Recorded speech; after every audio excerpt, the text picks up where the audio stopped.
noticed my rear windows might be looking to let some water in, so you can just adjust how they go on just by plucking this thing back here.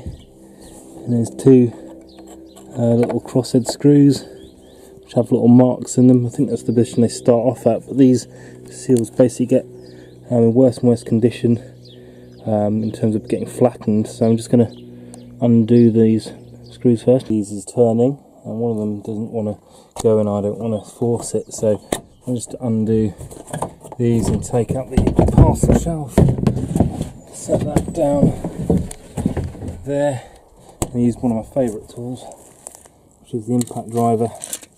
So find the correct bit in here, and then that looks like a nice fit. Put it in here, set it to left, that way has that kind of thing going on, and then I'll put it in here and give it a couple of taps of this and see if I can't get it turning. Look at that. So now it's turning. So now I've just undone these and this is loose. I'm just going to set it the whole way in like that, so it really clamps those windows in, and do those two screws up. Okay, so that's done. I can just put this little bit of plastic in these little holes there, and then up in here like that, and then it'll really clamp this window shut and hopefully let less water in. These lights were leaking a bit, and look what I found. You see, I forgot to put one of the little M5 nuts on there, both sides, so I'm just going to put that on and hopefully we'll stop leaking. So I've done up these two 17mm for the seat belt, and then now I can just place this rear bench in here. Pretty easy, just need to get these hooks through these little holes here, both sides, and attach it with a screw. So just make sure you flip out all the seat belts and anything like that, and then put this 10mm in here, just budge the seat up a bit so it's nice and tight in there, and then just make sure that's tight, and that bench is in. So I've already got one in. You sometimes use to join together with this bit of carpet, but this one's been cut. Anyway, so just grab obviously the seat belts forward. You want to get this peg in that hole, and shove that to one side. And here, I'm going to get this little top hat piece in this little bar here. And when you're happy it is, just kind of yank the seat and grab this little thing, and that wants to come down here on this bar.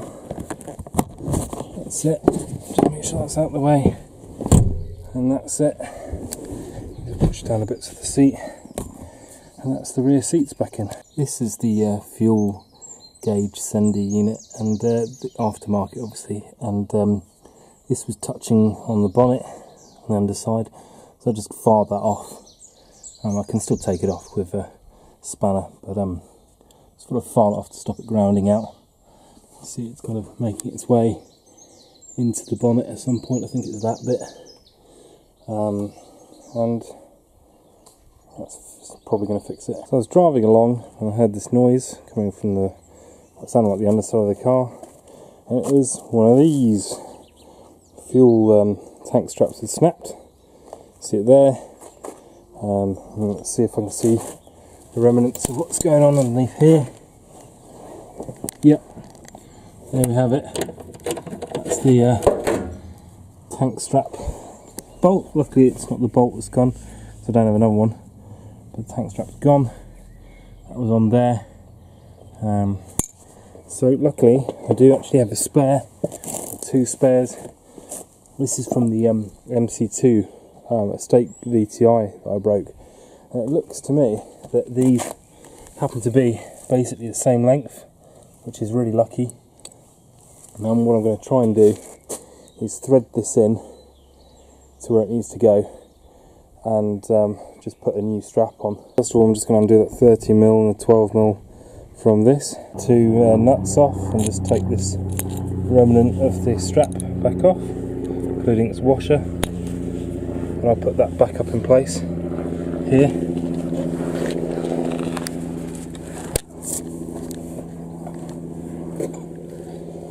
So you can see here where it goes up here, and that just hangs there. Now I'm going to have to see if I can get this strap in place.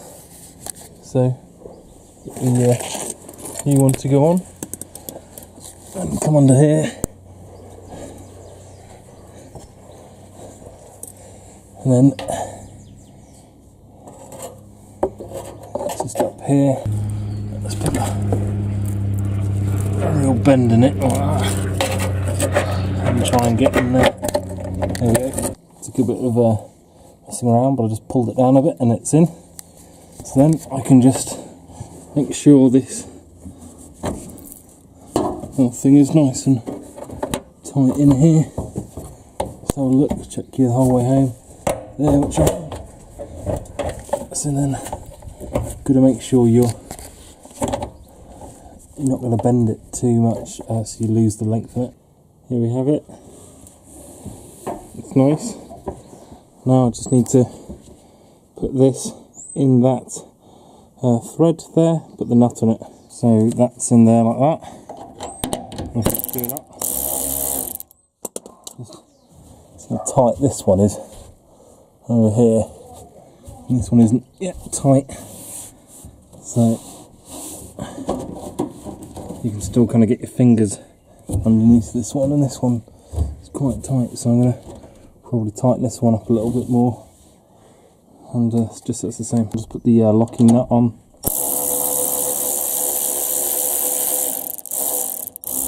That's it, all done. That's my tank fully installed now with a new strap. I'm at it. This heat shield's been flapping around and annoying me, buzzing. You see it's broken there. It's loose here. I'm just going to take this whole heat shield out and make something else, I think. So I'm just going to do it on the 10mm that are remaining, undo the ones that are snapped off. 2 bolts holding this thing in the end. Things out.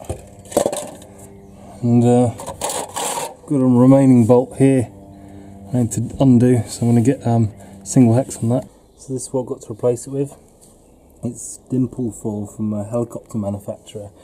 It was on eBay, but God knows how they got their hands on it. But either way, I'm just going to basically oversize it and get a pen, draw around it, and then, because obviously as I form it, it'll lose some of its size, and that's what I'm going to try and do, is try and make something similar to that. Here we have it. So I cut some out with the metal shears, and then I'm just going to try and bend it up into place and mark some holes out, and then just probably dig through them with a screwdriver so I've got pretty much the right thing. So I'll just carry on going and then let you know what it looks like. But as you see, I went a bit oversized so I can trim it to shape. So I'm kind of getting there now. Finished off that bit. Now I just need to kind of snip away some of this and bend it around a bit. So this is what I've got. So you can see this bit here fell off. Marked up the holes, drilled through with a block of wood behind. This is it. Better than that anyway, isn't it? What do you think? Anyway, I'm going to put it up underneath the car, see how it fits. Here we are. It's up and in. Not the best thing ever, but I think it will do a job. I tried to bend these corners around so it's a little bit stiffer, so maybe it won't be rattling around as much. So there we have it. That'll do for now. At least the heat from the exhaust won't either kill the handbrake cables up under there, or you know, heat the fuel up too much. So I say that, but it's just running this side of the fuel tank as well. But either way, it was there from factory, so it must need to be there for some reason. There we have it. If that rattles around too much and starts annoying me, I'll just rip it off and put some something else on in place. I want to make the rider height a little bit taller at the front. Got these BC racing coilovers, and then all I need to do is undo this bottom perch and then spin this threaded section just using the top. And what I've done is I've put a dimple, if you see here,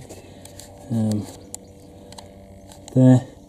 So what I can do is once I've undone this bottom perch, I can just spin that round and just make the whole thing taller. So I'll go ahead and do that. I've done one rotation, and then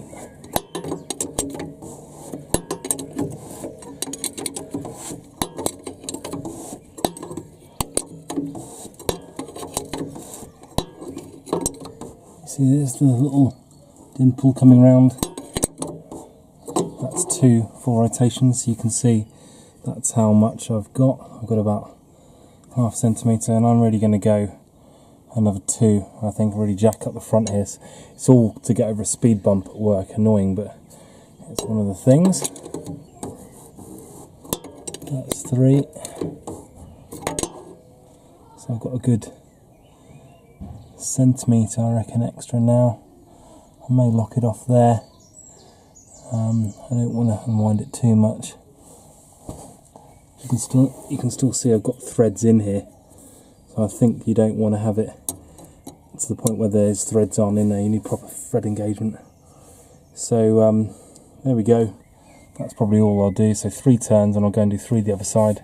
So just check I like where that sits now.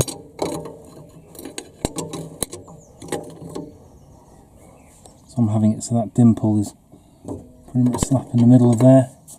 Okay, and then just wind this lower one back.